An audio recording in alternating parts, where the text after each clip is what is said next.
આમોદ નગરપાલિકામાં પ્રમુખ ઉપપ્રમુખની ચૂંટણી યોજાઈ। આજરોજ આમોદ નગરપાલિકાના હોલમાં ચૂંટણી અધિકારીની ઉપસ્થિતિમાં પ્રમુખ તરીકે મહેન્દ્રભાઈ દેસાઈ અને ઉપપ્રમુખ તરીકે સાજિદભાઈ રાણાની ચૂંટણી વરણી કરવામાં આવી હતી।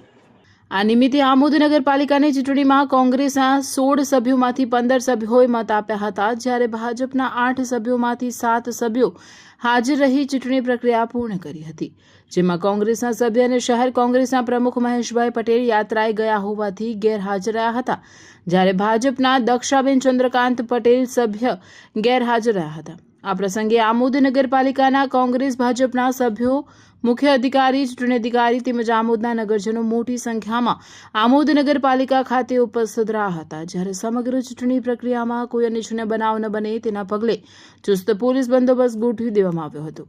રિપોર્ટર આદિલ ખત્રી, શિનોર સમાચાર ન્યૂઝ, ભરૂચ, આમોદ।